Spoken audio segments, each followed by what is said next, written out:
मेरा नाम राखी है। आज मैं आपको अपनी कहानी सुनाने वाली हूँ। मेरे पति राजेश ने अपनी ज़िंदगी में बहुत मेहनत की। वो ज़्यादा पढ़े-लिखे नहीं थे, इसलिए हमेशा से मेहनत और मज़दूरी का काम ही उन्हें मिला और घर चलाने के लिए उन्होंने यही किया।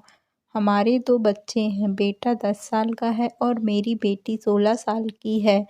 अभी तक मेरे पति ने जैसे-तैसे अपना घर चलाया। इस उम्र में भी आज भी हम वही हैं, अगर काम नहीं करेंगे तो खाने को नहीं मिलेगा, घर नहीं चल पाएगा, बेटा और बेटी की पढ़ाई पूरी नहीं हो सकेगी।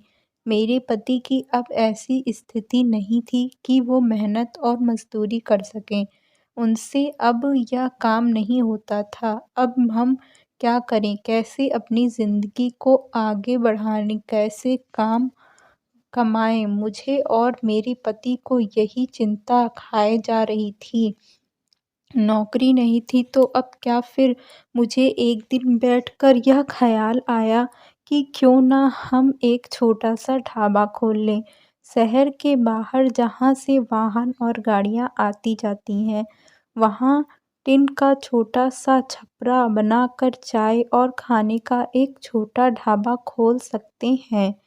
मैंने अपने पति से यह कहा। उन्होंने कहा कि दुकान खोलने के लिए पैसे? मैंने कहा टीन का छपरा लगाना है, बस उसके लिए पैसे लगेंगे, बाकी सारा खाना बनाने का सामान हम घर से ले जा सकते हैं।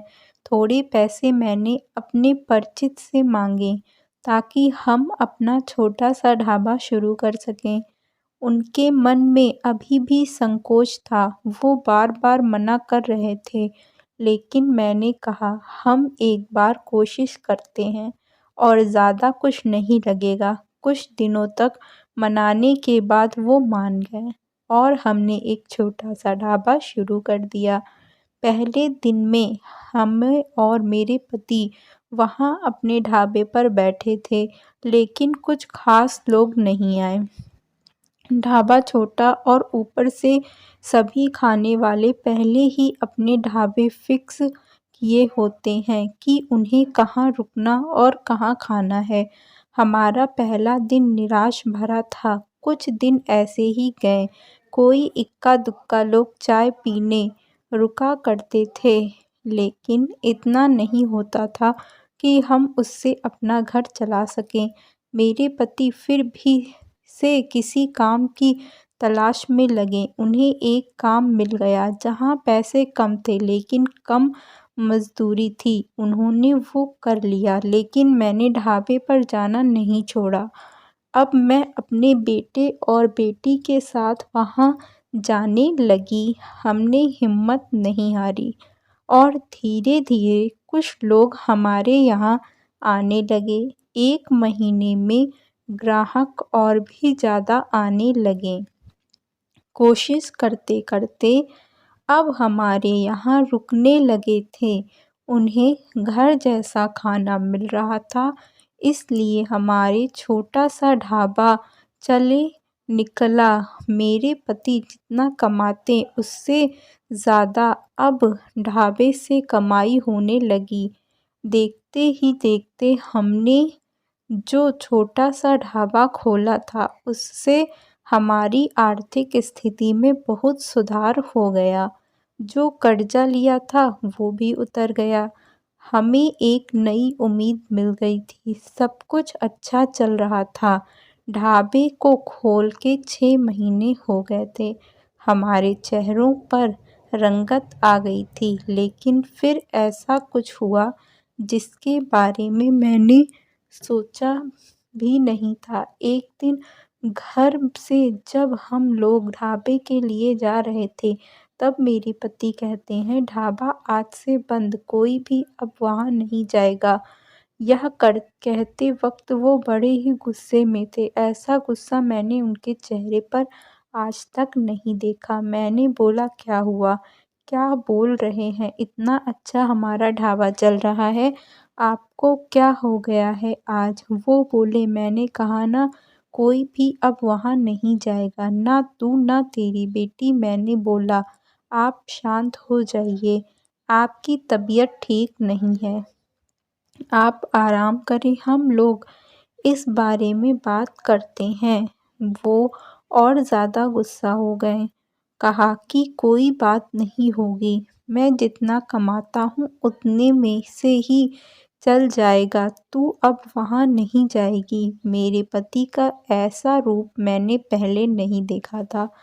उस दिन से ढाबे पर नहीं गई, लेकिन जब वो शाम को आए तो भी उनका मुंह उतरा हुआ था। मैंने सही समय देखकर उनसे बात की। पूछा, क्या हुआ?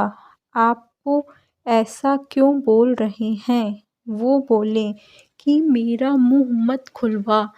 मैं सब जानता हूँ कि तू क्या कर रही है। मैं तेरे साथ इतने दिनों तक वहाँ रहा, तब वहाँ कोई नहीं आता था और मेरे जाते ही ढाबा चलने लगा। आखिर ऐसा भी क्या हो गया? मेरे तो होश ही उड़ गए। वो क्या बोलना चाहते थे मैं समझ गई। ऐसी बात वो भी शादी के इतने सालों बाद उनके मुंह से सुनकर मुझे यकीन ही नहीं हो रहा था कि यह मेरे पति हैं। मैं एक कदम खामोश हो गई। रात को मेरे आंसू नहीं रुक रहे थे। मेरे मुंह पर अब ढाबे का नाम भी नहीं आया। इस तरह की बातें सुनने के बाद मेरा अब कुछ करने का मन ही नहीं किया। उस दिन से खामोश हो गई।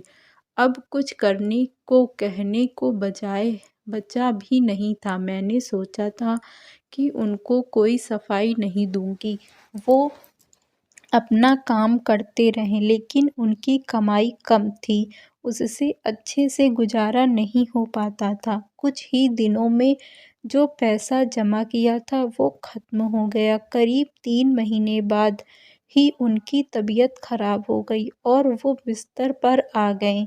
काम नहीं कर पा रहे थे। मैं जैसे तैसे उन्हें संभाल रही थी। घर में जब पैसा खत्म होने लगा तो कर्जा लेने की नौबत फिर से आ गई। मैं चाहती थी कि कहीं किसी के घर जाकर खाना बनाने या बर्तन धोने का काम करने लगूं, लेकिन उनकी तबीयत खराब थी और मैं नहीं चाहती थी मेरी किसी भी बात के कारण वो फिर उसी तरह की बातें करें। एक दिन वो बिस्तर पर थे, मैं उनके लिए खाना बना रही थी, तब उन्होंने मुझे बुलाया।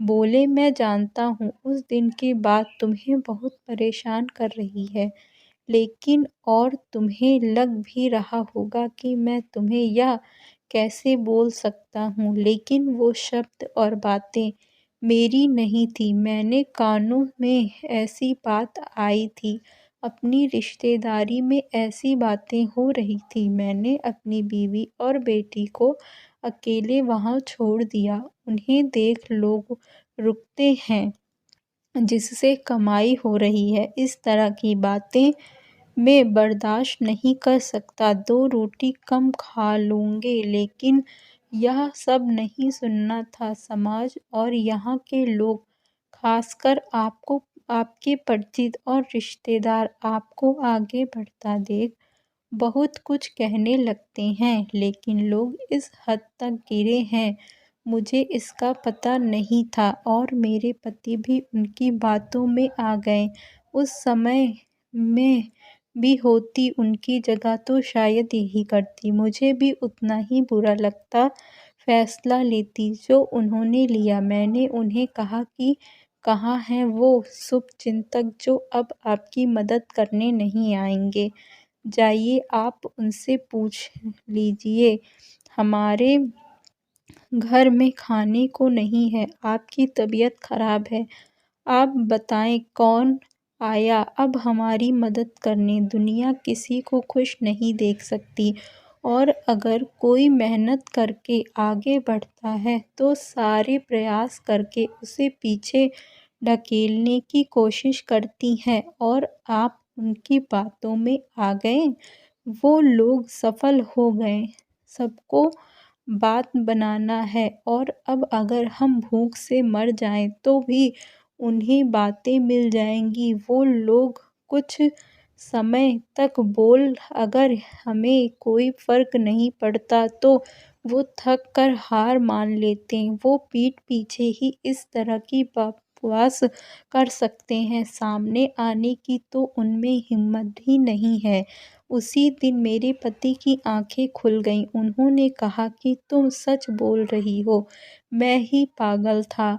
लोगों को सफाई देने और उनके आगे अच्छा बनने में अपना नुकसान करा लिया। जब हम गलत नहीं हैं तो हमें सफाई क्यों देना, क्यों डरना। मुझे माफ़ कर दो, हम नहीं, उन्हें बदलना होगा अपनी सोच। और अगर नहीं बदले तो हमें क्या, हमें अपने कर्म करते रहना चाहिए। क्या अब हम फिर से कुछ कर सकते हैं? मैंने कहा, कभी भी देर नहीं होती, हम अब भी कर सकते हैं। मेरे पति बोले, मैं भी अब तुम्हारी साथ दूंगा, अगर तुम चाहो तो। मैं हाँ कहा और फिर एक बार कोशिश की। थोड़ी मुश्किल हुई लेकिन धीरे धीरे गाड़ी फिर पटरी पर आने लगी।